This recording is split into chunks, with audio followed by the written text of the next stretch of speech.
Good morning, everyone. It is 8:30. I'll go ahead and call today's meeting of the Clay County Board of Commissioners to order. Our first item on the agenda today is an approval of the agenda. Madam Chair, I'll make a motion to approve the agenda. A motion offered from Commissioner Bear. Second. A second from Commissioner Campbell. Any further discussion? Any further discussion? Any further discussion? All those in favor of the motion signify by saying aye. Aye. Opposed, same sign. Carried. Employee recognitions.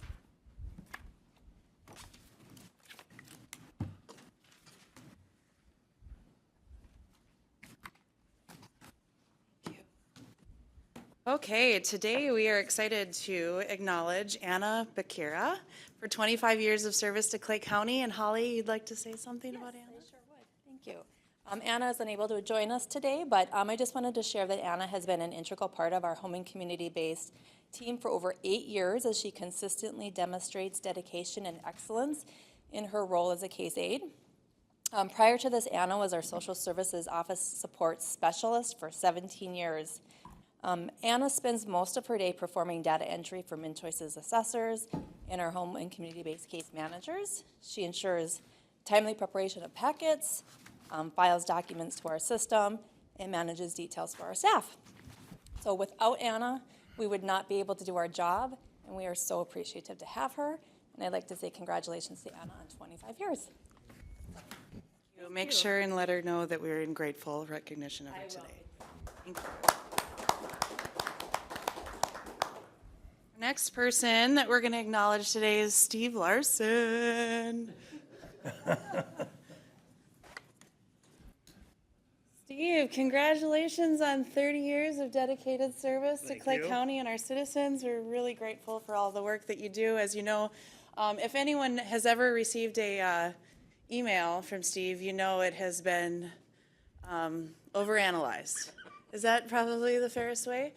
So when Sarah asked me if I could say a couple of words about you today, you know that I was overanalyzing it. But anyhow, Steve, we are just incredibly grateful. Steve always brings a smile to the work that we do. In fact, he's received the words, nickname Smiley from some of my kids. And when a picture of Steve was in the paper here a couple months ago, looking not so excited, my 17-year-old called and said, "Whoa. Who pissed Steve off?" Steve, it's an honor to recognize you today for your 30 years of dedicated service to Clay County. Over those 3 decades, you've served in several roles, and through each one, you've built a reputation centered on teamwork and shared responsibility. Those values have helped shape you into one of the state's most respected administrators, but don't tell any of the 86 counties. Steve has also worked with multiple county boards over those years, and each having different perspectives and priorities and personalities, which if you know county government, that is no small feat. Your steady leadership and ability to bring together people have helped turn ideas into action and vision into real results for our residents. As county administrator, Steve guided Clay County through a global pandemic with calm, thoughtful leadership during a time in which there was no playbook. You've led important work to expand capacity for juvenile treatment, helping to ensure our youth in our community receive the care and support they need. Come a long way from those overnight shifts in karaoke the next day. 30 years in public service takes commitment, patience, and genuine belief in our work. Steve, you have shown all of that and more, and Clay County is stronger because of it. Steve, congratulations on this incredible milestone. Thank you for your leadership, your partnership, and your unwavering dedication to Clay County. We are truly grateful for your service.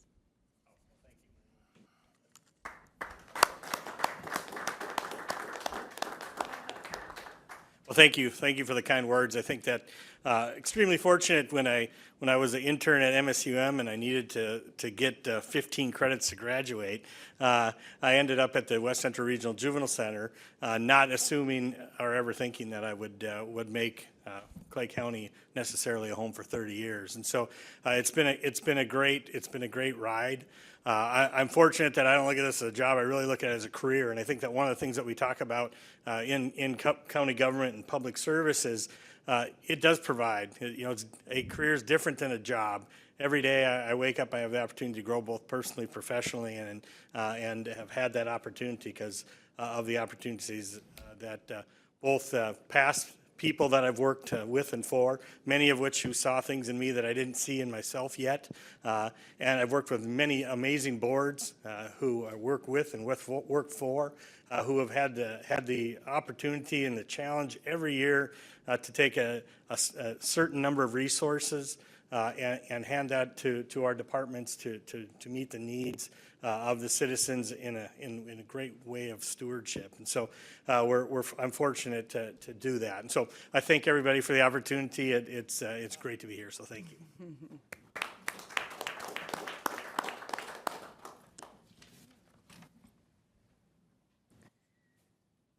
Our next item on the agenda is citizens to be heard. Are there any citizens in the audience wishing to address the board on any item that is not on the agenda? Any citizens to be heard? Steve, have you had any online correspondence for this? I'm not, Madam Chair. Thank you. Moving into the approval of payment of bills and vouchers. Move to approve the bills. A motion offered from Commissioner Krabbenhoft to approve the bills, a second from Commissioner Bear. Any further discussion? Any further discussion? Any further discussion? All those in favor of the motion signify by saying aye. Aye. Opposed, same sign. Carried. The minutes from the January 20th, 2026 meeting were included in the packet. Madam Chair, move for approval of the minutes. Motion offered from Commissioner Ebinger to approve the minutes as presented. Second. Second from Commissioner Bear. Further discussion? Further discussion? Further discussion? All those in favor of the motion signify by saying aye. Aye. Opposed, same sign. The motion carries. Item number 2 today, we have our legislative update from Senator Mark Johnson. Good morning. Great to see you. Thank you for joining us. Thank you, Madam Chair, members, staff. Thank you so much. Congratulations, Steve. Thank you. 30 years. Are you guys always this efficient? I just noticed you go through the agenda like this. It's kind of refreshing. You should come down to the Capitol and No, you guys should come here. maybe that's it. That's a great idea, actually.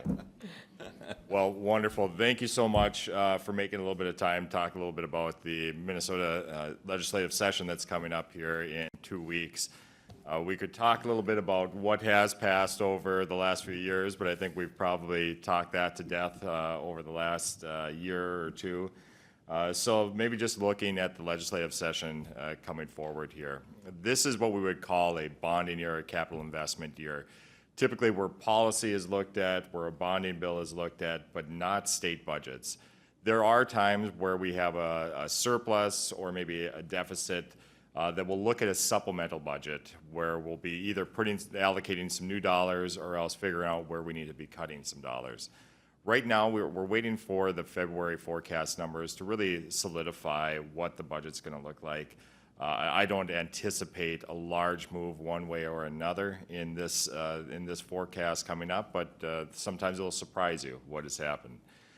So we'll be looking a little bit at the bonding bill. Now, that's something that, you know, our committees have, both in the House and in the Senate, have been going around the state, taking requests from communities across the state. We've got a number of issues here, clearly, both Clay County and Moorhead City have been asking for some floodwater mitigation. I know in my district itself, there's some drinking water needs up there in Clay County that will hit a little bit into Clay County, the pipeline for drinking water for communities, which regionalizing our infrastructure in here just makes sense. And it's a priority for legislators up in Northwest Minnesota to do things like that, both sanitation and drinking water and wastewater, where we can save communities money and manpower by providing that from a more centralized location. Seems to make sense. It's something that we're pushing for. Another thing that we're looking at is a level 4 center for our schools to really send students that are having maybe some emotional or mental type issues that are disruptive to classrooms, a way of helping to grow them, foster them in a center that's maybe not based within their home school district, but something that we have more specialized expertise at. So that's another bonding request that we've been looking at very heavily and trying to figure out ways that we can get the dollars over to that, to build that for Northwest Minnesota. Facility that we really don't have access to in a lot of the communities up here. So those have been some of the biggest requests and things that we're going to be putting forward. There are a number of other smaller ones through communities all over the district, but those are some of the other ones. So we'll move into a little bit on the policy side of things. This year's going to be a fascinating year, and as you know, Minnesota politics is never boring. It always seems to be a nation-leading, headline-making place here down in Minneapolis and St. Paul, and that has lived up to its name here over the last few months. You know, starting with June 14th, the tragic day where the shooting of Hortmans and the Hoffmans that day, and then we had Annunciation, and then we had you roll into the fraud that's been happening in the state, and all of a sudden that's getting national spotlight. And then what's been happening now with the immigration enforcement down in Minneapolis and St. Paul and across the state as well too, and how that is affecting politics. So the first day of session will be something that you should tune into.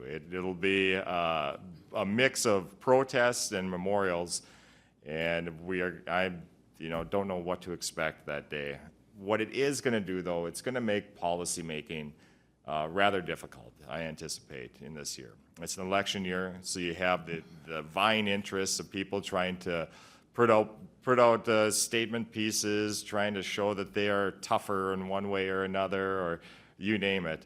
And you're going to be seeing compromises a little bit more difficult, both because of party politics, where you don't want to get primaried from your right or your left, depending on which party you're at.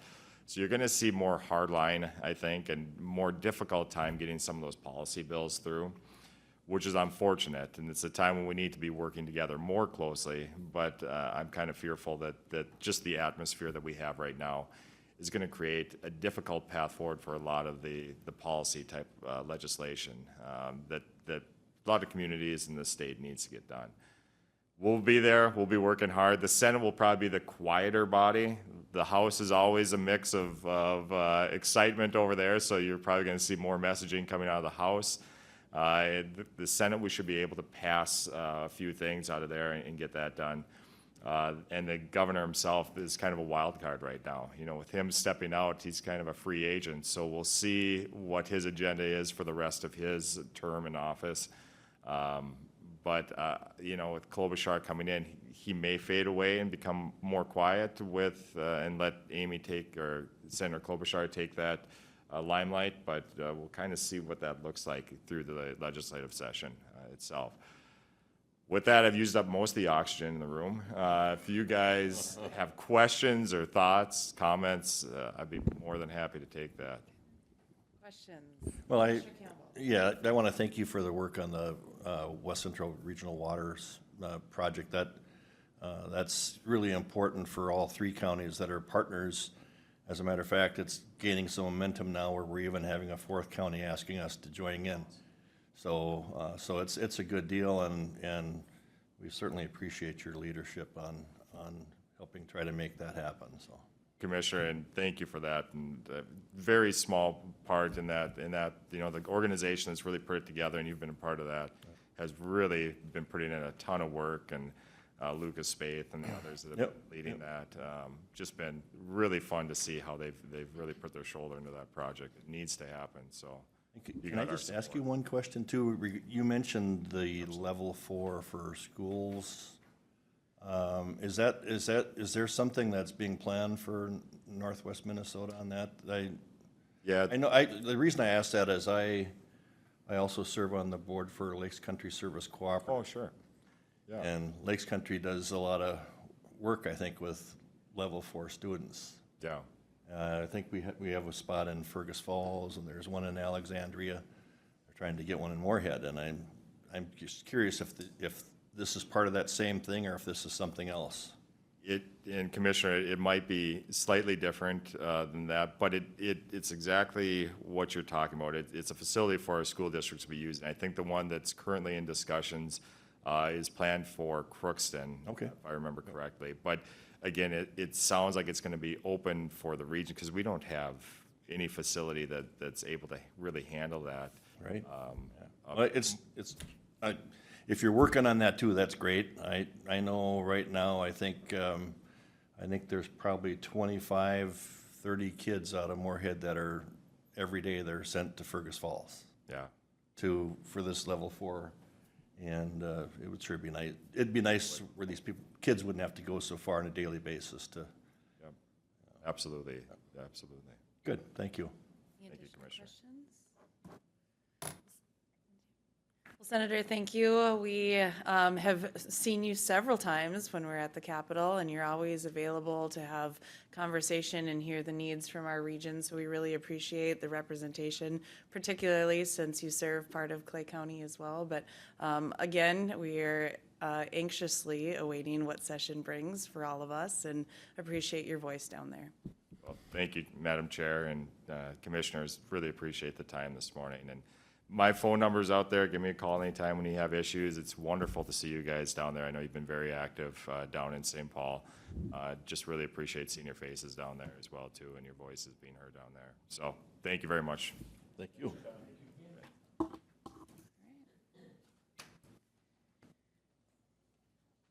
Our next item today is the annual department update from the Soil and Water Conservation District.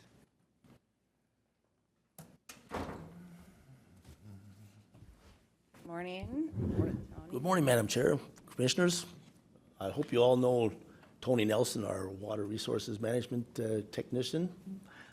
Tony and I are going to tag team here this morning a little bit. So one of the highlights of our 2025 season was after getting a notice that one of our employees was going to be resigning early spring, we were able to hire a new person, Dylan Gerald, that started in March. And Dylan's roles will be handling the county feedlot officer position, the tree program, and our no-till drill program. I'm going to go through a couple of slides here quickly. That our tree program is something I think we start off every year of our update, what we do, and I think a lot of people recognize our office is doing as the tree people. So I have a planting job. The top left picture shows a spring 2006 planting. Normally we plant around farmsteads and field windbreaks. Well, this individual came in and he lives just on the Landfill Road, but came in and you can see his feedlot. He's got black Angus cattle there. We planted a 3-row belt around three sides of his feedlot there. The picture on the bottom left shows 10 years after, and I took a picture last fall, the far right one there. So after 20 years, he's getting a lot of good protection for his livestock, which was the intent of the program. Our no-till drill program continues to be popular. In 1993, our Board of Supervisors elected to get into the no-till drill rental program, and it's been very popular. Last year, we planted over 1,782 acres, which we rented the drill out to 32 individuals. We did apply for a Minnesota Department of Agriculture grant to help us fund a new drill in 2024. So that continues to a process of updating our drills to keep them working and keeping them maintained has been very popular.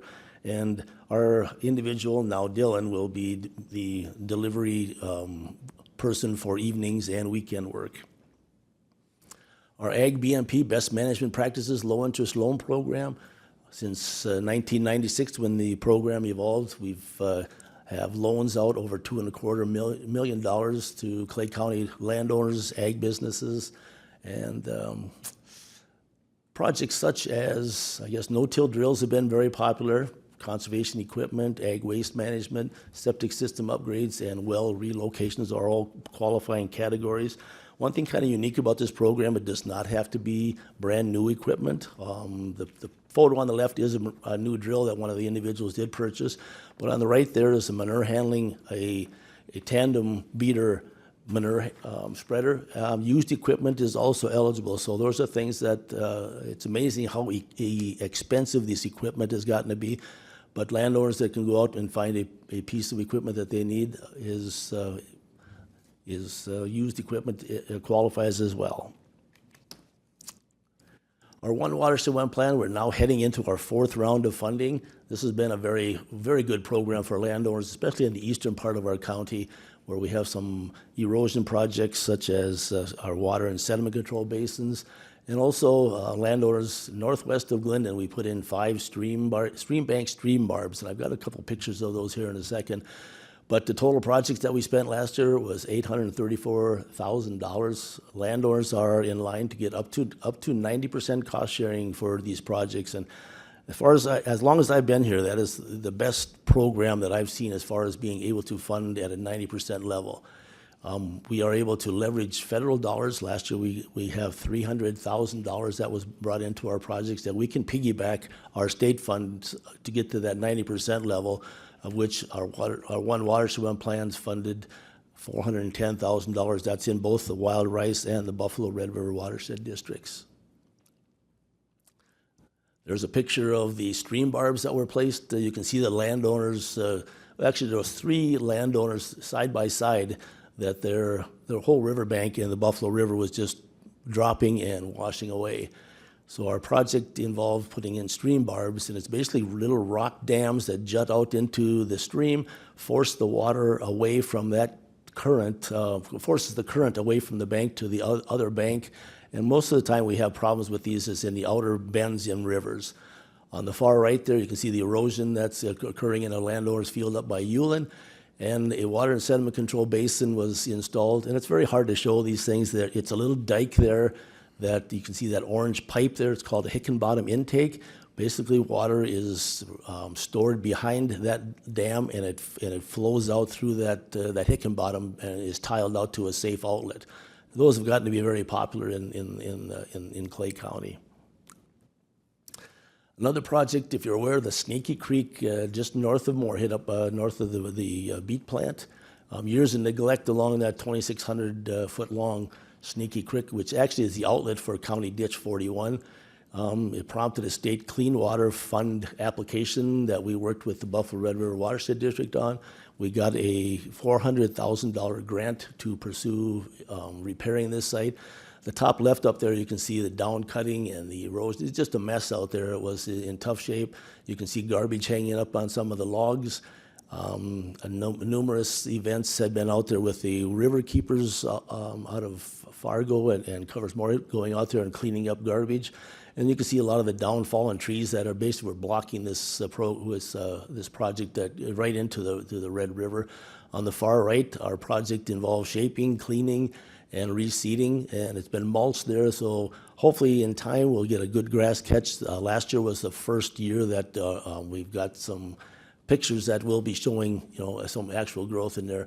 But estimated pollution reductions, we got 1,404 tons of sediment per year that is being reduced, as well as 1,615 pounds of phosphorus. So those are things that these One Watershed One plans basically are looking at. What can we do to better our environment? And like I see, this was a special project fund. Good morning, Kevin. Kevin asked me if I would present the next few slides, and these are slides that are more oriented or programs that we partner directly with the county on, and so we just wanted to sort of highlight some of these things as we sort of move forward. We have our own sort of robust urban conservation program, and I know that some of you over the course of time have been involved in these things. Crestwood site is one of the highlights that we've done, and we've been kind of actively involved in those, removal of woody vegetation, and this year I think Steve helped us put together or get a program where we can have somebody come out there and burn that, and we're hoping that that's going to reset some of that quality out there and just sort of reestablish some of that stuff. We monitor the Clay County walk-in public access property that was planted in 2024. That piece is just south of the, Crestwood site.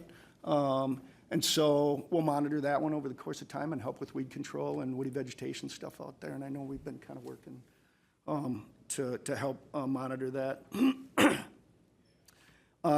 We participate in the educational efforts through the Moorhead Community Education. We have evening workshops to include rain barrel workshops, compost tumblers, making paint for the rain barrel workshops, and then of course the pollinator plantings. And last year we had about 67 or 65 people that participated in those programs. So it's a way for us to engage the county and meet one of our goals as sort of education and outreach.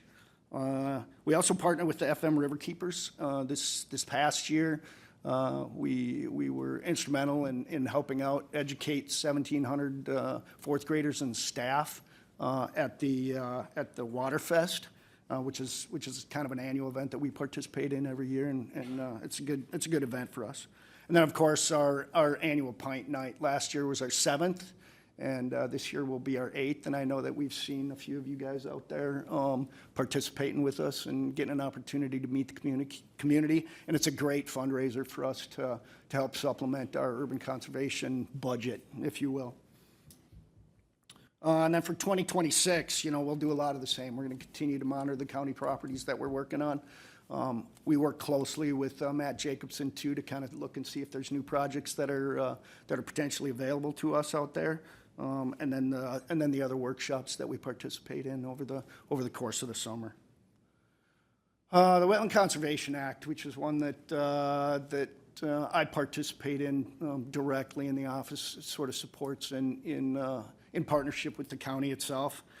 It continues to be a pretty robust program in terms of managing compliance with water resources within Clay County. In 2024, the state came out with some additional changes to rules and regulations, and they're still working on the rulemaking process there, and that can be kind of tedious and long term, but we continue to work through those processes. This past year, I worked on 55 distinct projects with over 452 landowner contacts, trying to kind of figure out and negotiate through those processes.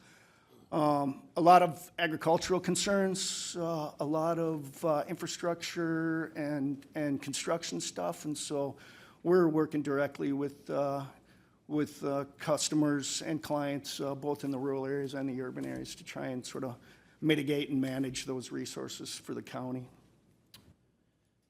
Local water management, and you can see sort of the description there. The water management program is a voluntary program that requires counties to use local task forces to develop and implement water plans based on priorities. And so not only do we participate in the One Watershed, One Plan programs with both Buffalo Red and the Wild Rice Watershed District, we're involved in sort of monitoring updated source water protection plan, which Moorhead's going through right now. The watershed restoration and protection strategies, they're going through both the Buffalo and the Upper Red River right now, so we're participating in those and just kind of overseeing, well, not necessarily overseeing those, but participating in those from the Clay County's perspective. And then, of course, I think you're all aware of the public water inventory that's going on right now. We participate in that from our own sort of perspective and trying to just kind of make sure we're monitoring that process. The preliminary review came out, and you probably heard that they're adding 9 additional water resource sort of areas to our public water index, and so, or our public water inventory, and so we're kind of monitoring that. They're not going to remove any, but they're adding 9 more. So you can imagine that might be just a little bit contentious for a few that are out there. Do you guys have an opinion on that? Both Commissioner Bear and I were at the One Watershed, One Plan discussion, the open house, if you will, that was hosted by DNR. And what I really appreciate about the SWCD office is you really were able to bring forward the historical knowledge of what landowners have dealt with in wet years and in dry years, and kind of offer some insight that may or may not have been looked at by DNR. I think encouraging them to be out physically, be out to, lay of the land type look before we go into formal finalization was really helpful. So from my perspective, what you've offered is maybe an unbiased but more factual approach at what actually is happening now in those areas. I mean, ultimately, if, before this thing is final, we hopefully we're going to have a say, and I think it's important. That's why I asked the question. I think too, I sitting in there, as was Tony, I think some frustration from landowners as far as the only accepting comments online. To me, that was, they won't take phone calls, or if they do take phone calls, that's they won't remember your phone call is what I kind of took it as. So I think there's some frustration as even with some of the more savvy people on computers, I think it's a little bit cumbersome. So, yeah, like I say, it probably going to be some additional sites that are going to be on the buffer map too. So there are two separate maps, the buffer map as well as the public waters inventory map. So we've had numerous phone calls from landowners seeing buffer requirements on land that they thought was, not even on the, even not to be included, or hopefully maybe had been removed. So. I would sort of echo what Kevin said. I think right now our role is more to observe and just sort of interact with the local landowners that are going to be affected directly. We're going to have a bigger role when this comes to a head, and this thing's been approved one way or the other, and then they start applying the sort of the buffer regulations that are associated with this, because that'll change land use sort of opportunities out there for landowners. And so I think we all probably have our own personal opinions, but I think from an SWCD perspective, from a resource perspective, we're kind of waiting to see kind of what happens and how the process works. We want to make sure that the process is, everybody understands how that works and how that's going to impact them moving forward. And then at the back end, how we can help those landowners sort of work through those new land resource sort of classifications and assist them with whatever they may need moving forward. So. I do think it's important to articulate the fact that they're not taking conversation as comment. That's troubling. Some really great information came out in that meeting, and for DNR to not be able to apply that as part of the comment period is just not really getting the whole scope of what the feedback is. So I would encourage your office to provide that feedback. Sure. Both Commissioner Bear and I are working with the Environment and Natural Resources Group for AMC to provide that insight as well, because as you know, they're only doing 4 counties. Right. But as they move forward with this, that's a lot of comments that could effectively not be included.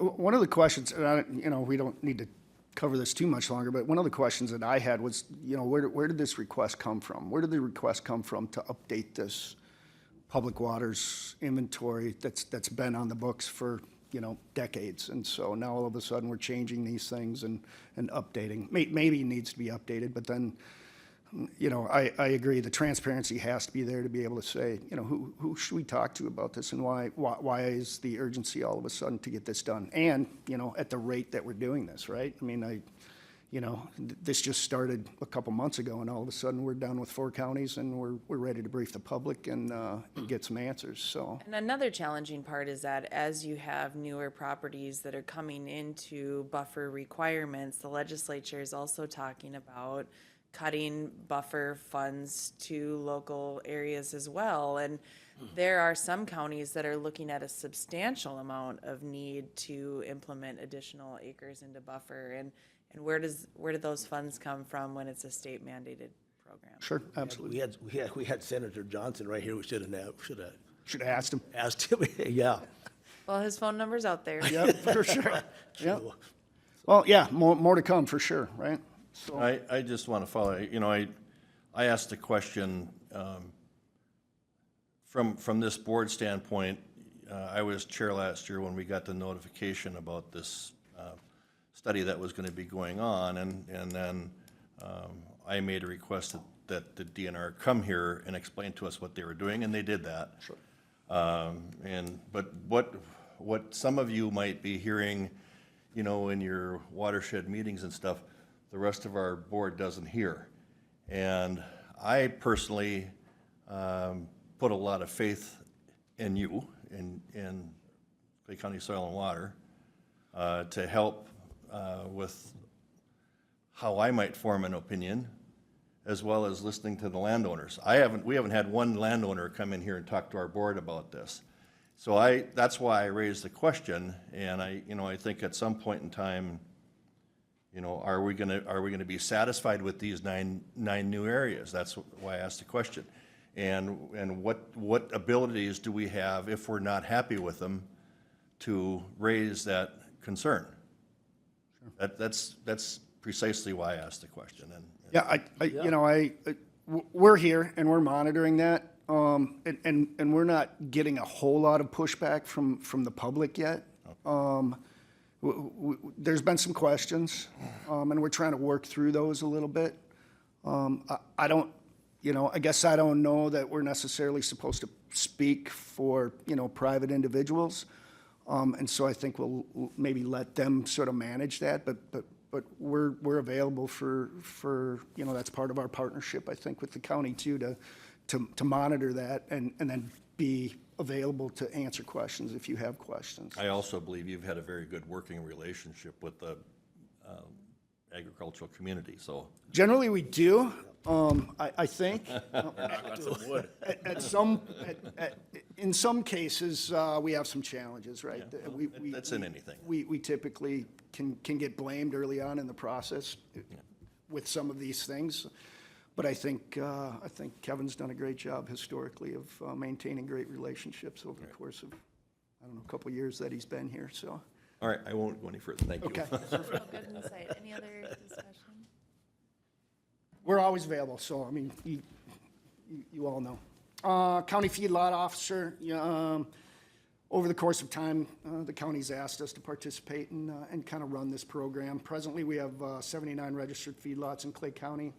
The MPCA requires us to re-register these things every year, and as of, I think, last year, we have all of our feedlots re-registered, and we're ready to kind of move forward this year. We'll continue with our periodic spot checks. I think we're on the hook for 7% every year, which means we'll do another 6 this year and kind of go through that process. And I was just going to ask Commissioner Bear if he knows anything about that upper left-hand slide there. Does that look familiar to him?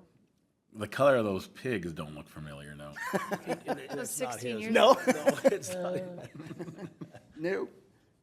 Tony, Commissioner Krabbenhoft has a question. Oh, sure. I'm sorry. so going back to that program, I just, for history, when we started this program, the county along the Soil and Water, what year was that? 2007. 2007, and weren't there about 120 at that time? Right, yep, there was 120, yep. Yeah, so you can see how that industry is, in some ways has less Right. numbers, but quantity, maybe Ezra's bigger on this one, probably not Probably hasn't much changed less. much, yeah.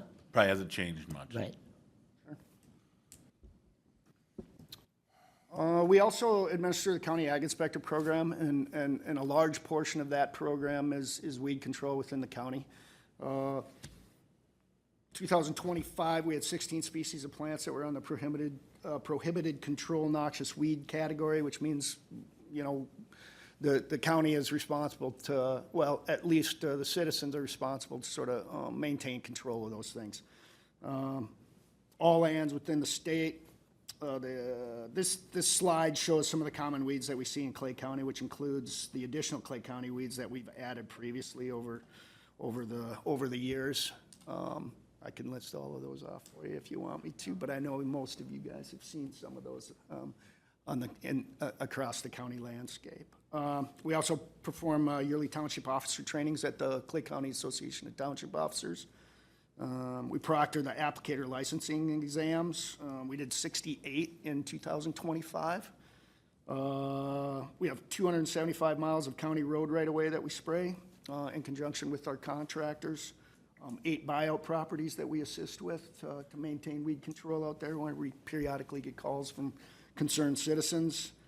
And then 2026, we'll continue doing what we're doing. We're already starting with our proctoring of the commercial applicators tests. Yep. We'll do the 2026 program to present to the townships for weed control. And then also our Alyssa, our technician that works on this program, she submitted a grant last year for $10,000 to the MDA to create a noxious weed book for citizens of the county. So she's going to present this in the spring and then hand out that weed control list for the counties so they have a reference when they're out there running around. We also have the aquatic invasive species program that we administer for the county. A lot of what we do for aquatic invasive species is priority is education and outreach. So we do a lot of outreach stuff where we spend money on advertisements and billboards. You may have seen them. We have a billboard. We have 2 billboards that we usually do every year, one on I-94 and one on 10, US 10, Highway 10, going towards the lakes where lake owners coming from Minnesota and or North Dakota that are going back to the east, they can see those things. We participate in the Fishermen's Derbies. We also participate in the, I said earlier, the River Keepers Water Festival. So, staff and students from all around the region come and participate in these things. And that's kind of our role there with the aquatic invasive species. So those are most of the programs that we participate in. And I know that we interact with most of you guys. Commissioner Bear and Commissioner Krabbenhoft participate in our monthly board meetings, and I think we do a pretty good job of keeping them up to speed. And I think we have a pretty good relationship with you guys, and hope that you'll continue to engage us when you need questions asked. Any questions from the board? I just want to say thanks for coming in, guys. Thanks for your report. Thanks for the work you do. It's really great to have your office available when residents have an issue. You're always willing to meet them where they are and help find a solution. Absolutely. Thank you. Thank you. Our next item today is item 4. Pardon, what? Item 4, a request approval of the revision to the capital asset policy thresholds. Good morning to you both. Morning. What we're looking to do today is just to change the thresholds on our capital asset policy. And what we're looking to do is change the inventory and tagging threshold from 1,000 to 5,000, and the building improvement capitalization threshold from 1,000 to 10,000. There really shouldn't be any fiscal impact regarding those other than saving Stacy's time, which is significant. And we did a printout since 2002. I think the total change would be $43,000. So it's insignificant. And so that's what we're looking to do today. Questions of the board?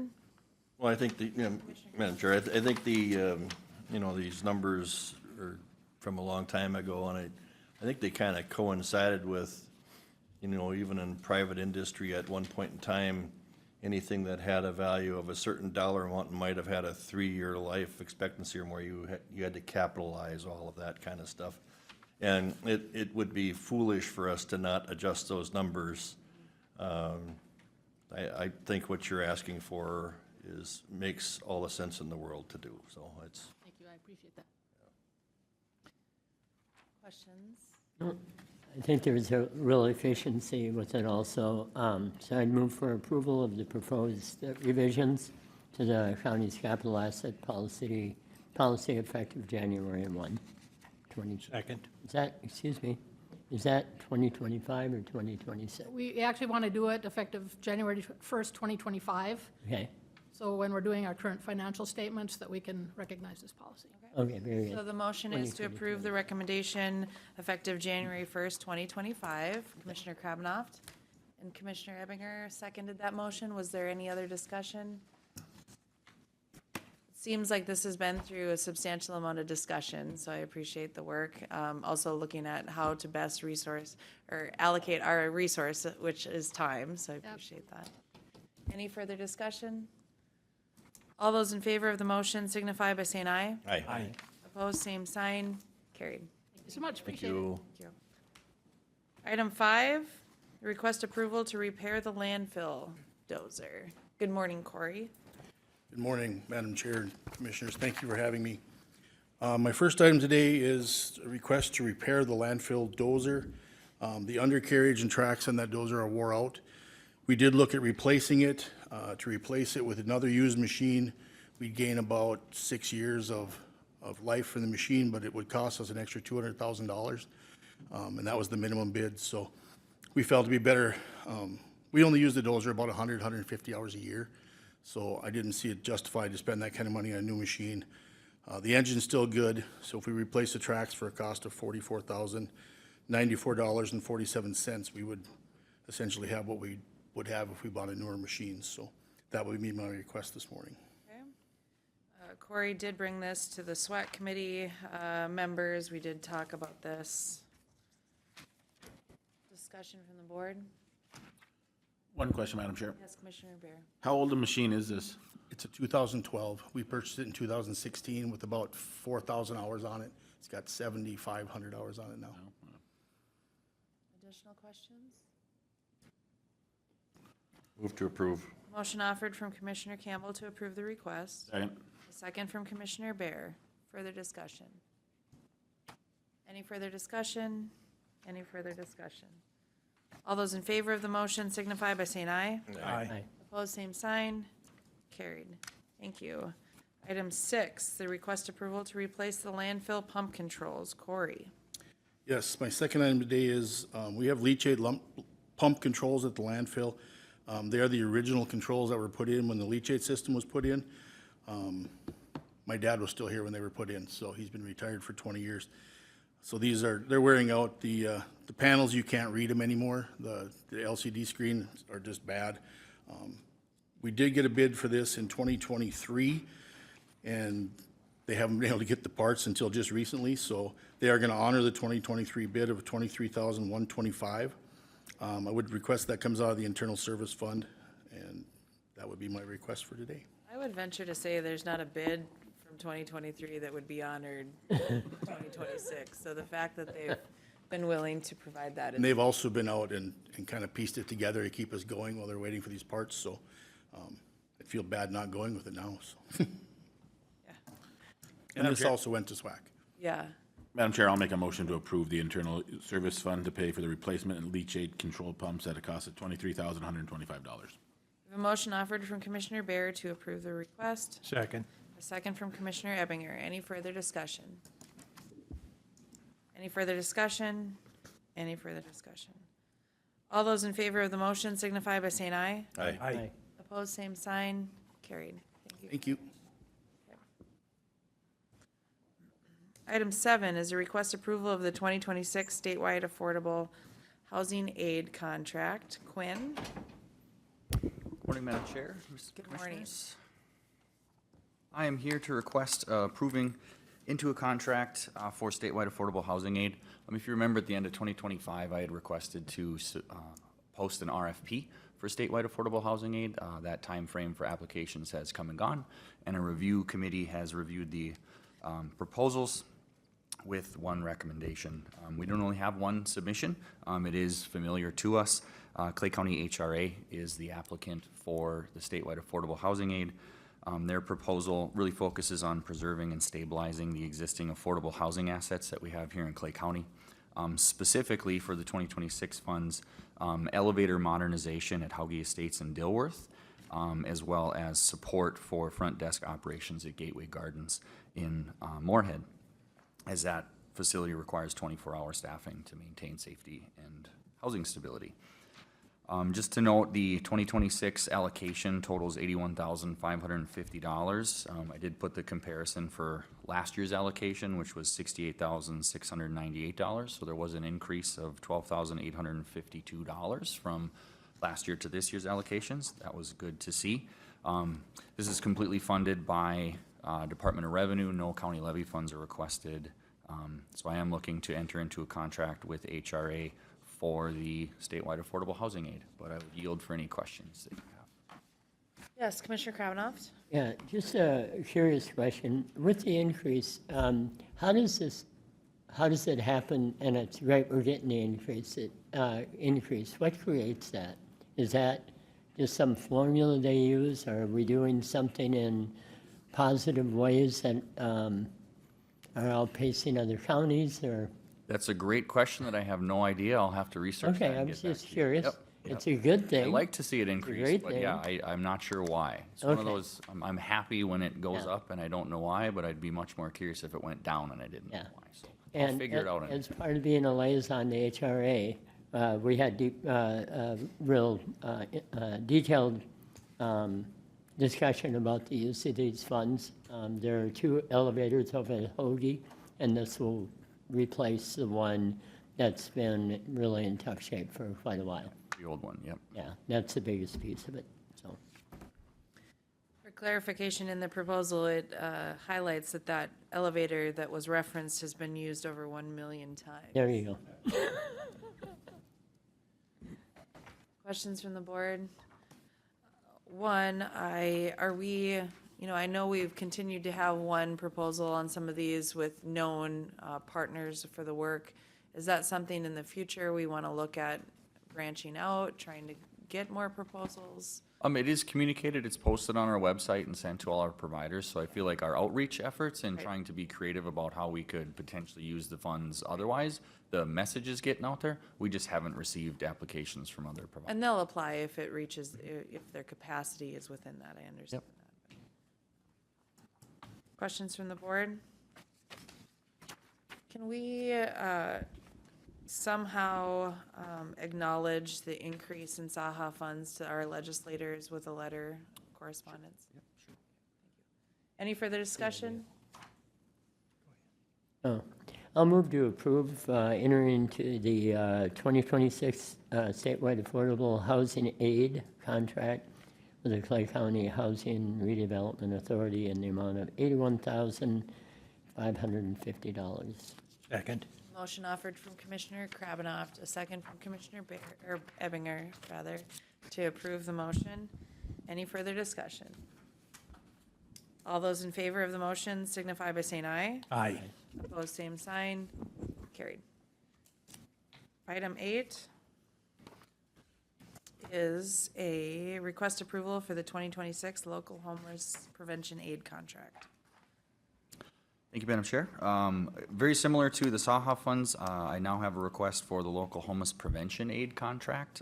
It's the same process where an RFP was posted, and we only had one application. Again, that application is similar or the same partners that we had last year. I guess the difference with the local homeless prevention aid versus CSAH is the proposal by CAPLP is actually a collaborative approach between CAPLP, Churches United, and Moorhead Area Public Schools. So rather than them kind of apply individually and kind of fight for resources, they kind of teamed up together to see what work they could do with the total allocation. So it's great to see that level of collaboration from our partners in trying to combat homelessness for our students. So CAPLP's proposal, again, was scored, and it was recommended to bring forward a contract with them.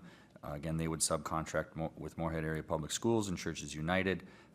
It is very similar to the activities that were done with last year's allocation. So the outreach and housing navigation services would be done by CAPLP. Churches United would use portions of these funds for their case management at Micah's Mission, and Moorhead Area Public Schools helps utilize these funds for liaisons for students experiencing homelessness, trying to identify that and overcome the barriers that those families are seeing. I guess with that, the allocation did increase. However, it was a very slight increase of only $751 from last year's allocation to this year's allocation. Same kind of deal, Commissioner Krabbenhoft, that I'm not sure how the allocation is filtered for this one. As I'm finding out one, I'll find the answer to the other at the same time. But with that, I would yield for any questions. I'll just make one quick, oh, I'm sorry, go ahead. I can wait. Just a quick comment. I, too, just want to reiterate the ability of collaboration between the schools, and Churches United, and along with the work that CAPLP does. I find it was all new to me a couple of years ago, but just how that exchange and their constant look at all ages, but mainly the youth area, having their eyes on the amount of homeless kids that there are in our community, and doing the best they can to, mitigate those issues and find them stable housing.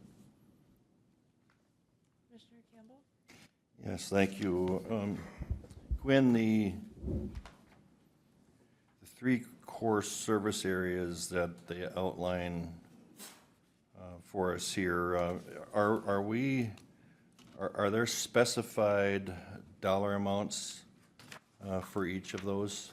We do have a budget broken down. I did not include it in your packet, but we do have a budget that allocates the funding to each agency, yes. Yeah, because I think in our early budget process, I know one of the, certainly one of the areas that this board has really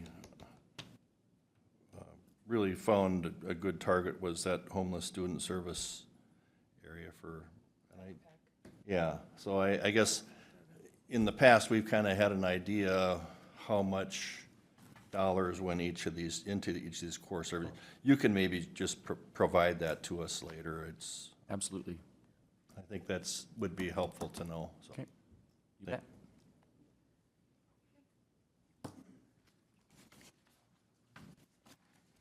Madam Chair. Commissioner Ebinger? I'd like to move to approve entering into the 2026 Local Homeless Prevention Act contract with Community Action Partnership Lakes and Prairies, including subcontracted services with Moorhead Area Public Schools and Churches United for the Homeless, in the amount of $303,877. We have a motion offered from Commissioner Ebinger Second. and a second from Commissioner Bear. Any further discussion? Any further discussion? Any further discussion? All those in favor of the motion signify by saying aye. Aye. Opposed, same sign. Carried. Thank you, Quinn. There was also an increase in that. Can we make sure we reference that in our gratitude to St. Paul? Absolutely. Thank you. Rory, if you don't mind, can we take a 4-minute break really quick? We'll be back in 4 minutes. Sorry.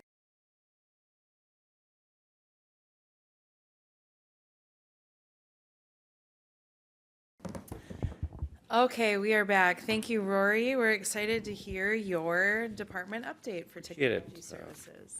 Thank you, Madam Chair, Commissioners. Appreciate you having me this morning. I'll start off by just giving kind of a overview of our department and a recap of 2025, and then we'll kind of dive into maybe some projects and upcoming things here in 2026.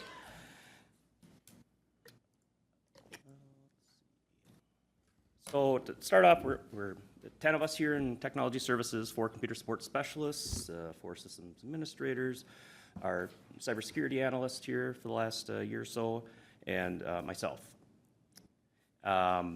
This 2025 was a busy year for our department. Had a lot of different issues, a lot of projects we tried to tackle.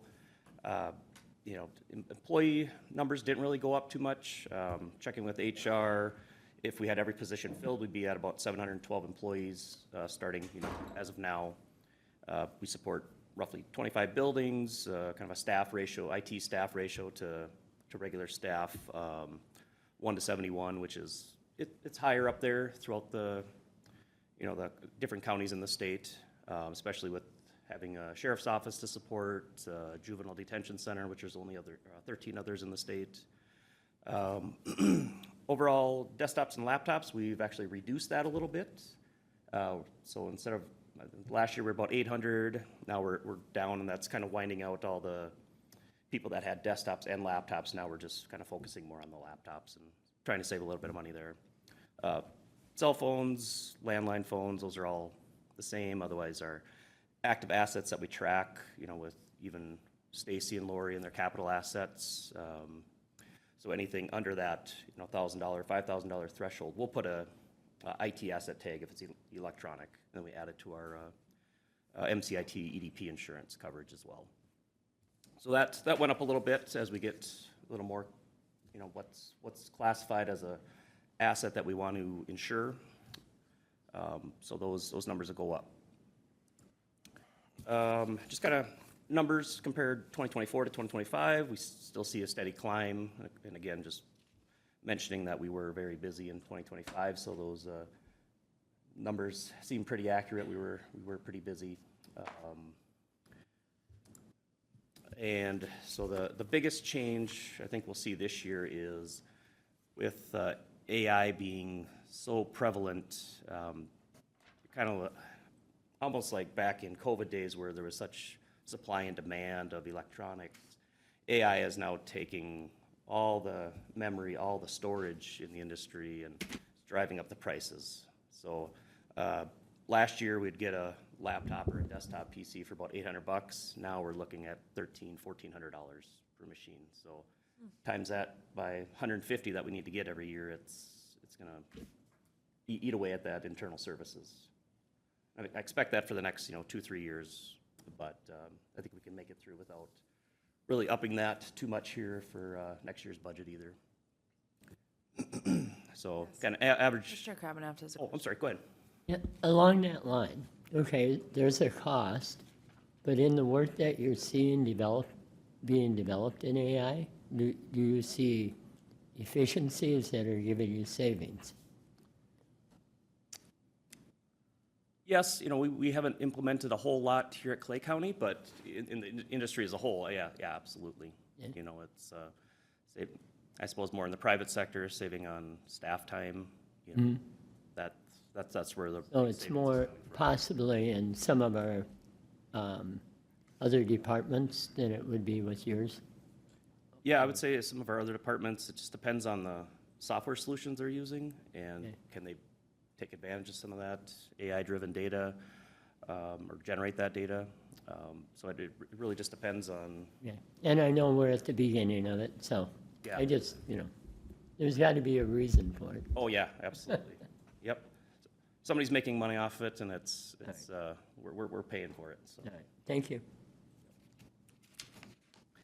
So overall, staff costs will be going up probably this year and the next year. Just onboarding staff costs, I would say, as far as the electronic equipment, software licensing goes. All of our software contracts that we're renewing, we're seeing about an average of 8 to 9% kind of year over year here. To mitigate some of that, we've switched resellers, different vendors. If there's a big jump, we'll say, all right, well, let's get a quote from somebody else and see where we're at. So right now we're waiting on one other one for some of our backup software to see, that jumped to about $7,000. So we're gonna see, well, maybe going with a different vendor or a larger reseller that can take advantage of some of those bigger discounts will help us. So those are some of the kind of techniques we're using to save a little bit of money. Commissioner Campbell has a question. Sure. Rory, speaking of AI and how that, that just is really just ballooning right now, and I would think an awful lot of it kind of centers around all the work that you guys do, right? There's an awful lot of what you do can have some involvement with AI, and in terms of your staff, how knowledgeable are they in all of AI? As far as AI, I would say, we're not in the development side of it, where I think that's where the drive is in the world. We're more just generative AI, ChatGPT, some of those things. Even our department throughout the county to help automate or help save a little bit of time, a little bit of efficiency that way. But as far as designing something that's going to help, that'd be out of our scope of knowledge. Thank you. So just kind of recent and upcoming projects here, as you're aware, we, the board, approved the company to come in and do a security penetration test for us. We've completed that. We're still waiting on, we have some preliminary results that we've been working on. But for the final report, we'll get that here in a few weeks, and I think maybe at that time we'll try to get a closed session and go over some of those results with all of you, just to kind of show you where we're sitting in that. Commissioner Bear. Yeah. Does it look like it was worth the money? Absolutely. Yep. I'll leave it at that. It's very, very good, to have an expert in that field say, well, this is what we recommend, this is what we should change. Even some of our Microsoft software out of the gate is just by default is not as secure as we'd like. So having another set of eyes that does this routinely to say, yes, you should do this or you should go that direction, it's very helpful. All right.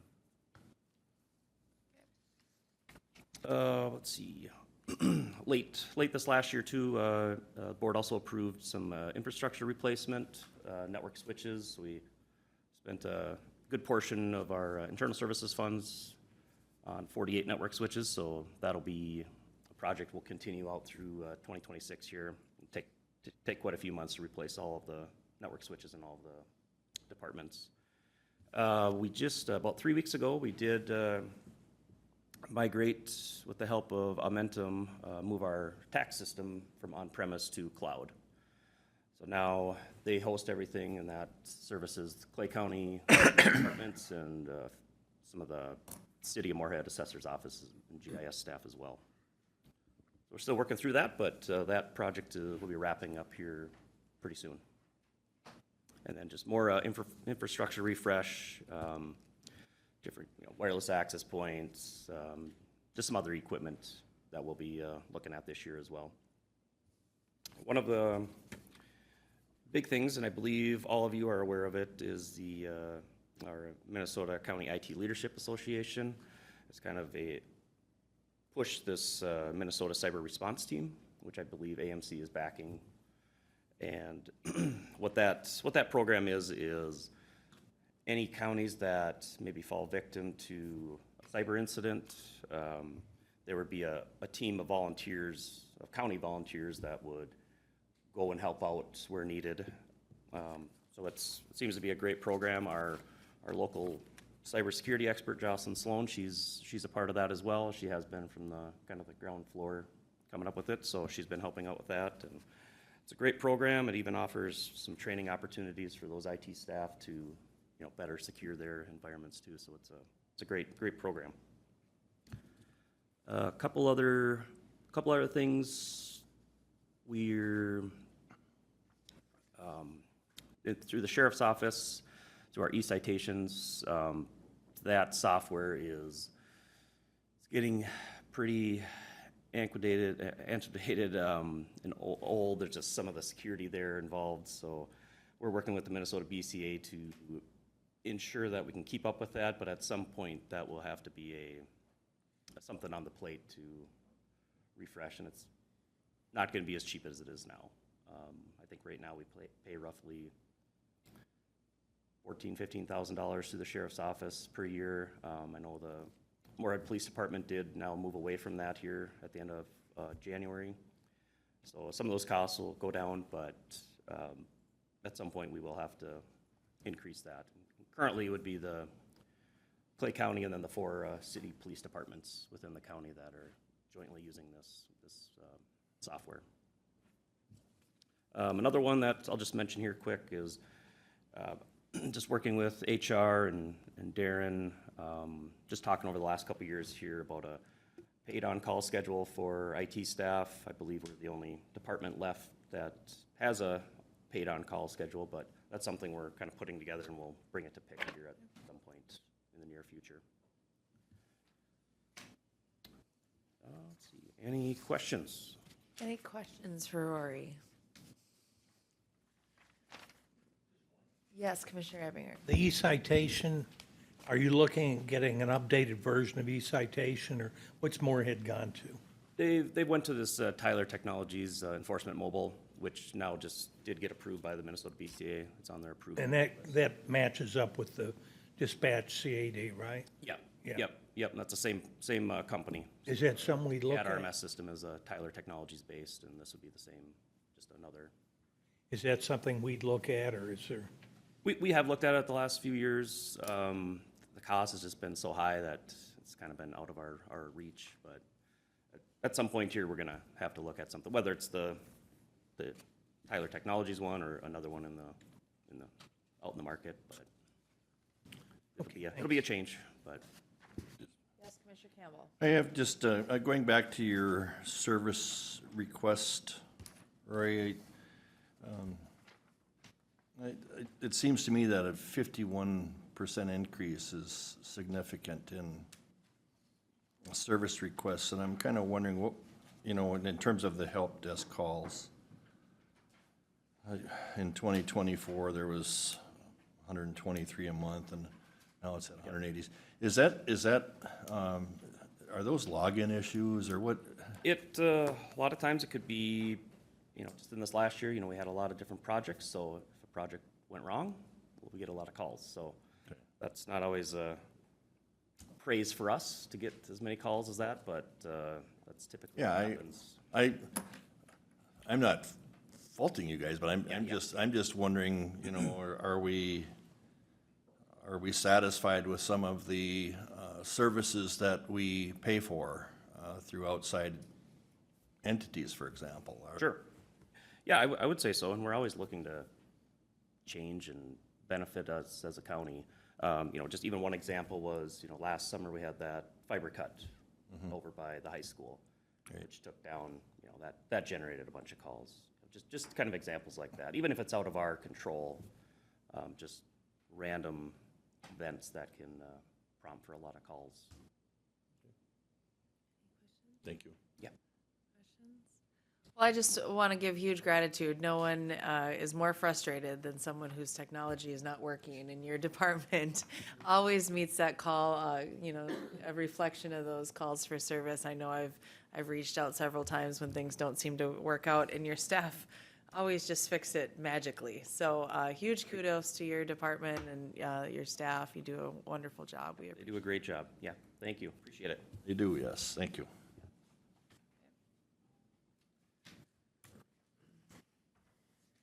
Our next item is item 10, the request approval to advertise for SP 014-070-116. Good morning, Justin. Good morning.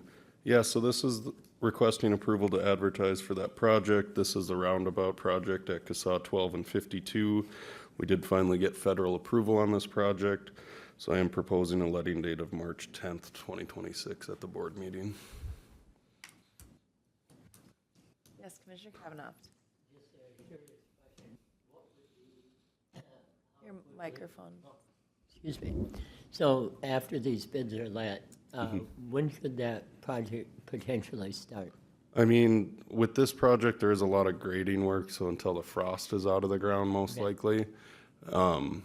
If there was work that they could do, as soon as we get through the approval process through the state aid and federal aid, they could probably start 2 weeks after, but odds are with frost levels right now. But you anticipate early summer?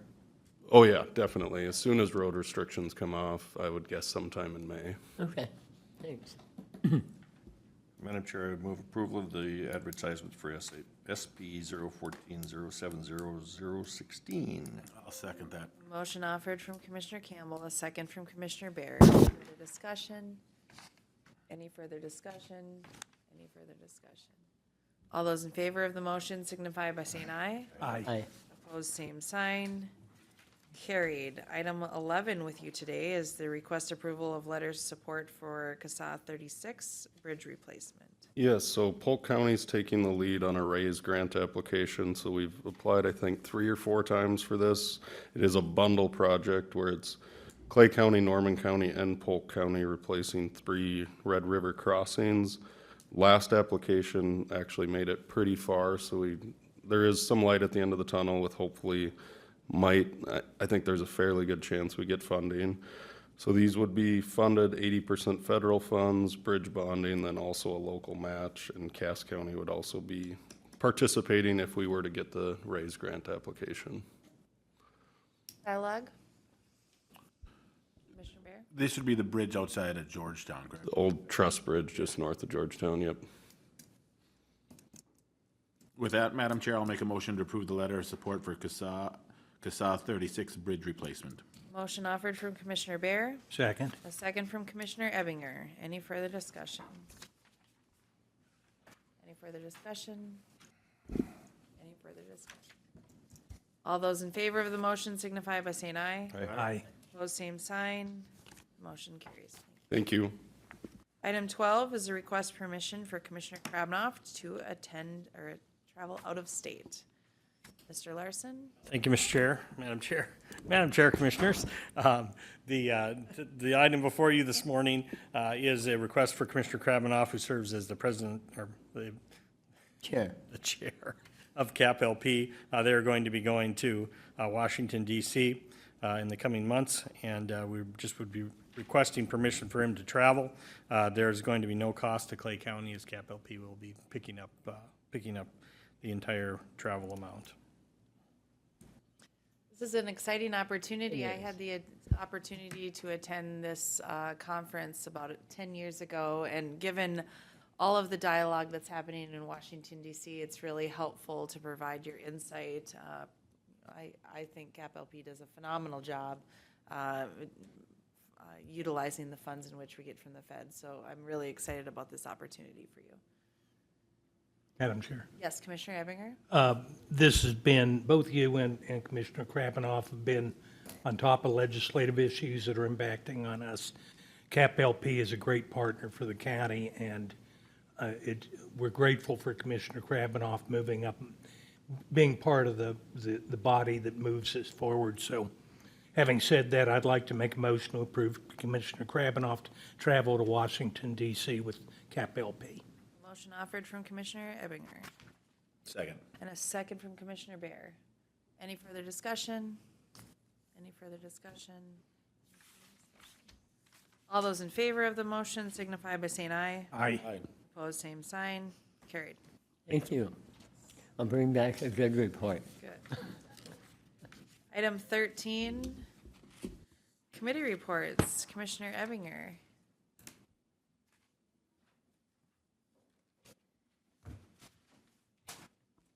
Thank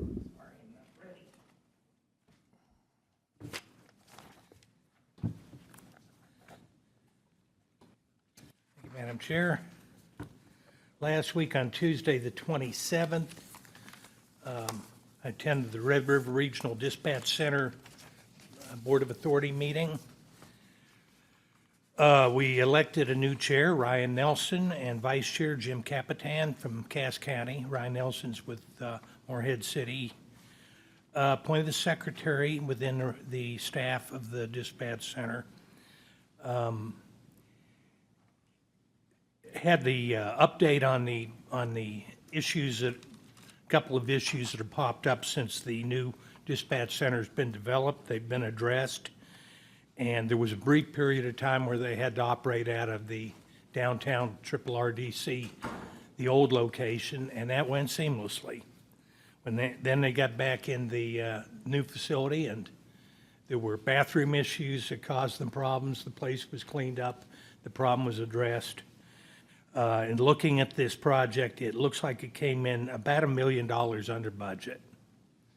So that's always good news. It's a beautiful facility, and they are just about fully staffed. They have 37 of 38 FTEs that have been approved, with 3 in transition. They will soon fill the part-time administrative assistant position they've had budgeted. Now that they're in their new location, they're ready to move forward with that. On Wednesday, the 28th, I attended the swearing-in ceremony at the sheriff's office. They also had awards. We've sworn in a new deputy, and I don't have my notes from that, but sworn in a new deputy, and one of the community service officers and a deputy were given a service award. It was a good ceremony. It was good to see the deputies in there recognized. They brought their families, and compliments to Sheriff Empting for the staff he's got and for his his inclination to always make sure they get recognized for the good work they do. We have a good office over there, and good people that are gonna respond for our community. On Friday, the 30th, I attended the Clay County Intergovernmental Retreat, Planning for the Future Growth and Infrastructure Needs. Good presentation from James Whirlwind Soldier, who's with DEED, and Greg Wagner with West Central Initiative, just kind of on what's going on in our community as far as development for commercial advancement and industrial, within what's basically an agricultural area, plus our metro. Had Ben Griffin from Metrocog, very good presentations from our school districts, Superintendent Lunak from Moorhead, Superintendent Ellerbush from Barnesville, Superintendent Flatten from Hewlin Hitterdal, and Superintendent Jensen from Holly. We had our city's presentation from Moorhead, Dilworth, and Barnesville.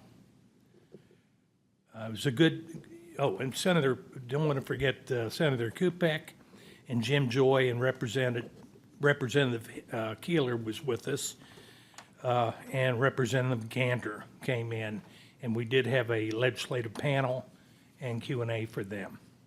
It was a good, well-planned intergovernmental retreat, and I think we got a lot of good information from it. And that completes my report. You, Commissioner Ebinger, Commissioner Krabbenhoft. Thank you, Madam Chair.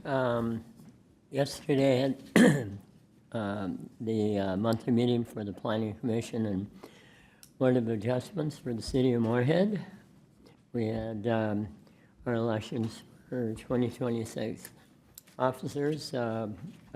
Bob Siegel, our current chair, will remain chair, and Vice Chair Jana Casper, and Lindsay Shonak will be our new rep onto the Metro Cog Board. We had we had three conditional use permits. One's for a wireless telecommunications tower on the 1800 block of 11th Street North, which was approved. This next one was I'm very excited about, Youth Works for a conditional use permit for a housing shelter. Youth Works serves youth for transitional housing for kids, or young adults, not kids, 18 to 24 years old. They've had the opportunity and purchased the former Echium Evergreens Assisted Living, which I remember be the old Sharp School back in my day.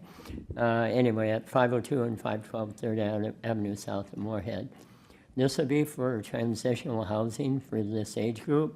They're going to have 25 apartments there. That complex is already set up in pods. There's 2 buildings, and within that they'll have enough for 25 youth, including one area that will be for parenting rooms, so for pregnant young women or with small children. So average time there, the maximum time in this transitional place is 18 months, and most live there for about 6 to 8 months, at which time they have individual case management, learning life skills, and help them housing navigation to get them to some more permanent housing place. So anyway, it was a very good presentation by the staff of Youth Works, and it was unanimous. And public did have some questions, mainly neighbors, and they answered those questions very well. So this is a recommendation then that we approved unanimously, and that will go on to the City Council. Another one was for the beginning of the excavation construction along, it'd be out to Blue Stem, and this will be in preparation of the new pedestrian bridge that will be going across the river. And so that was approved. I'm looking forward to that. And then the last thing was just a final approval of a preliminary and final plat relating to a new 4th edition of Prairie Parkway, which is the new development on 40th Avenue South over by Good Shepherd. And that concludes my report. Thank you, Commissioner Krabbenhoft. Commissioner Campbell. Thank you. On January 27th, I attended the Red River Regional Dispatch Center Board of Directors meeting. Commissioner Ebinger reported on that, but we did, learned that they do have 37 of the 38 full-time employees. Three of those 37 are going through training right now. I think that was supposed to be done in a week or so, or from the time that we had the meeting. They have 9 shift supervisors, which is fully staffed. In 2025, we approved them to hire an assistant administrator. That has not been done yet, but they're looking to do that in 2026. And in terms of the building project now, I think we're starting to, there's a few things that are happening right now that deal with warranty issues. But in essence, that building project came in about $1 million under budget. On January 28th, I attended the Prairie Lakes Solid Waste meeting in Perham. It's not final yet, but close to being finalized. The annual budget was about 80,000 revenues over expenditures, so that's always a good thing. There was an issue with the steam going to Baumgart's. There was a break in the pipe, and so there's some issues going on there that could, by the time all said and done, it could cost over $100,000. By the time you figure they're going to probably have to have the whole place shut down for a couple of days while they repair it. So there's conversations going on about how that's going to be paid for. Otter Tail County also owned 0.17 acres of land that was just right next to our facility. And in reviewing it, it made more sense that that property should be owned by Prairie Lake Solid Waste. So Otter Tail County has offered to sell us that land for $1. So that's it'll just give us a little bit more options there.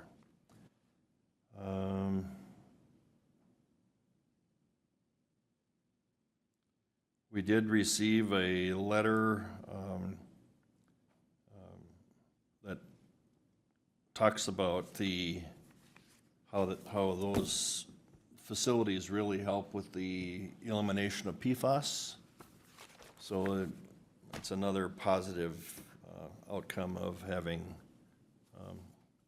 that incinerator in Perham. It can eliminate another contamination that would otherwise be going into our landfills. Thursday morning, I attended the Clay County Solid Waste Advisory Committee meeting, the 29th. We had an additional conversation about organics. We had a presentation here. I think there's some discussion about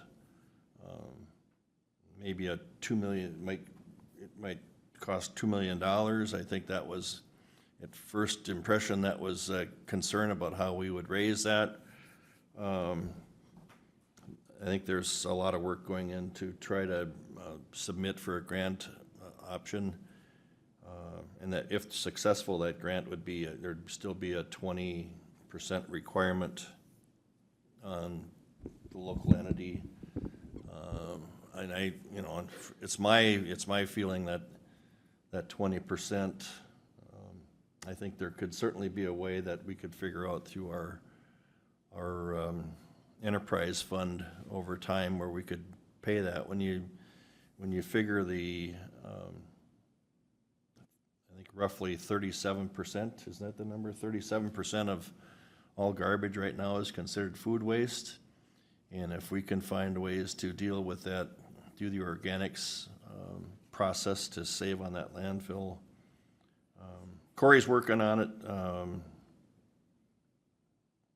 think the big issue there is that we need to try to get that grant. So that's where the focus is right now. And And Corey and his staff is helping with that process and preparing. I think that grant needs to be submitted by April. So we'll see how that goes from there. And then we had the boiler that we dealt with today, as well as the Dozer issues, and those were approved today by the board.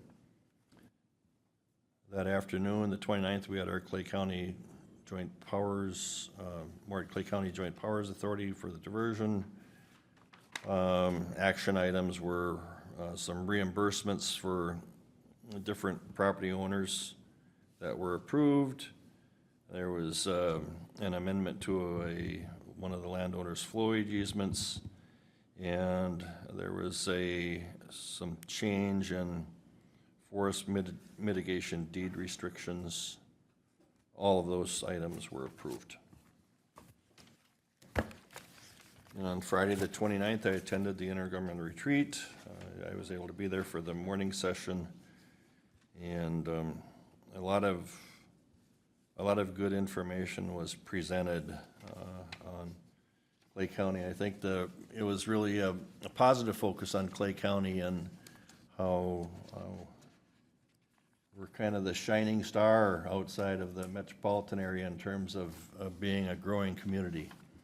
And I think that was good that they focused on that. I thought that was, and I think they really, when I say they, I'm referring to James Whirlwind Soldier from DEED, and then also with Greg Wagner with it, West Central Initiative, on how we really need to focus on the story we have to tell and why this is a good place economically for people to bring their roots to here and establish businesses and homes here. Then yesterday afternoon, I attended along with Commissioner Mojo and Mr. Larson. We had some conversations with the state bonding committee staff, finance committee staff members, going over some questions that they had in terms of our bonding request. That all of those questions were related to the diversion project, and I think we had a good conversation there. And I don't remember the date, but I did also attend that deputy awards program that the 28th that the sheriff had, which I thought was well attended, and those awards were well deserved, and also there was a promotion, so that was also very good to attend that and see the support that's given to those sheriff deputies. That concludes my report. Thank you, Commissioner Campbell. Commissioner Bear? Thank you, Madam Chair. On Wednesday, the 28th, I was also at the swearing in and award ceremony at the Law Enforcement Center. That was well covered. Then on Friday, January 30th, I was also at the intergovernmental retreat. That was well covered, and I'd just like to thank everybody for showing up to that. That was a very well-attended retreat. And then yesterday, I went with Holly Elementary School 5th grade class, and we went and delivered about 500 blankets to Micah's Mission, and I just want to give a shout out to the teacher there that puts that on. It's her 21st year doing it, Miss Chaden. Thank you very much for putting that on and putting that all together. So those are all my Thank you. reports. Nice. Last week, I attended the Planning Commission meeting. We did have several items on the agenda. There was a request, a petition for a text amendment, petitioner looking to reduce the minimum lot sizes for all commercial uses, for setbacks for cannabis businesses. That was a recommendation after a long community input. That recommendation was put forward to this board, a recommended denial. We'll see that, I believe, in the next few weeks. There was a request for an interim use permit, a home occupation permit in Holly Township. That was an after-the-fact use, but really excited about that opportunity. It's a great business fit for the area. That permit was approved. There was a request for a conditional use permit from Novel Energy Solutions for a conditional use permit for a 1 megawatt community solar garden in Felton Township, and that was also approved. And then a Buffalo River Garden request for a conditional use. The applicant was looking for a CUP on a 4.75 megawatt community solar garden in Elmwood Township. That also received an approval. And then we had discussion on the public waters inventory update, similar to our dialogue that we had earlier with the SWCD. I attended a chamber public policy event with a strategist, Rebecca Ryan, a great opportunity to provide insight on how we continue to be the star of the North, really, if you look at the economy and the work in which the region is doing. I attended the Prairie Lakes meeting that in Perham virtually that Commissioner Campbell updated well, and that afternoon attended the flood mitigation working group with Clay County, the Buffalo Red, and Moorhead and the Chamber of Commerce and their and the lobbyists associated with that as we continue to fine tune the bonding request and the bill language. That afternoon, I attended the Sheriff's Office swearing in recognition. Really grateful for the work that our Sheriff's Office provides to our community, and also really great, Commissioner Ebinger, as you noted, to see the families in which support those officers every day. Really grateful for their sacrifice as well. Thursday, I attended the SWAC committee meeting. We had that organics recycling proposal, or discussion rather, and then the other items, as Commissioner Campbell updated on. The MCC JPA, as reported on, we did approve some of those contracting actions. Commissioner Campbell covered that well. Thank you to all of you who helped plan the Clay County Intergovernmental Retreat on Friday. Always great to see such great input and participation from so many different entities. Particularly found interesting the statistics rather on what is going on in our region. I think that really helps us to plan and move forward. Yesterday, I attended the Minnesota Rural County Caucus meeting, highlighted by a presentation from Representative Mary Franson, who, as you know, is co-chair of the House Bonding Committee. She was part of our tour. Good insight on trying to figure out what projects get funded. Certainly, they need to figure out where to find the debt service capacity for whatever a bonding package looks like. And as Senator Johnson talked earlier, we'll know much more once the forecast comes out. Yesterday, I attended the MetroCog Executive Committee meeting, general business. We did talk about a staffing hire offer that will be going forward. The Chamber of Commerce hosted a business and government roundtable at DS Beverages yesterday with Speaker of the House, Lisa Demuth. I appreciate the opportunity to sit through that. It was really important as we highlighted some of the challenges and opportunities that we see in greater Minnesota. Thank you also to Doug Restemeyer for hosting at DS Beverages, and then had the opportunity to participate in the diversion finance request from both the GOP and DFL Senate Finance Committee researchers as we move forward those requests. And I believe that concludes my reports. Mr. Larson. Thank you, Madam Chair. Last Tuesday afternoon, I had Darren's eval, completed his first year as Assistant County Administrator. Again, thank the board for allowing that position to move forward. On the 28th, participated in the flood mitigation working group with the City of Moorhead and the Chamber as we align everything for the upcoming legislative session. I participated that afternoon in the swearing in, recognition, and promotion. Again, thank the Sheriff for inviting us on those occasions. As has been mentioned, it's been fun to see the support that is received each time that we're there. That afternoon, I was at the DMV, met with Chelsea on some issues at the motor vehicle. On 29th, I worked with MCIT on an issue here within the county. The 29th, participated in the MCC JPA meeting, which has been covered. The 30th, I also participated in the IGR. I want to thank the committee members for their work going into that, and also each year one one of the entities is responsible, and DGF Schools did a very nice job pulling that off. Yesterday met with Commissioner Krabbenhoft on a series of issues. Also participated in the House and Senate Research Committee diversion discussion. And yesterday afternoon met with Darren, the sheriff, and our labor attorney for a discussion on negotiations. And just lastly, I would just note a press release has gone out.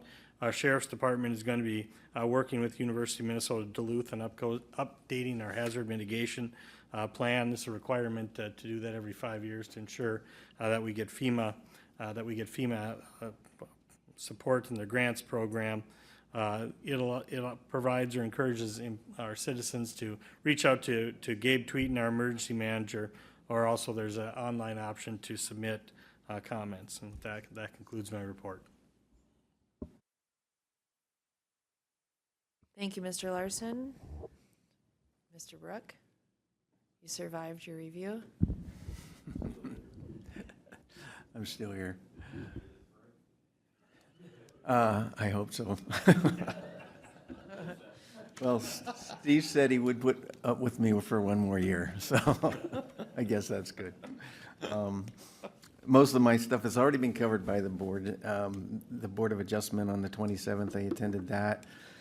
And the Planning Commission also on the night of the 27th. Commissioner Mojo covered all of that.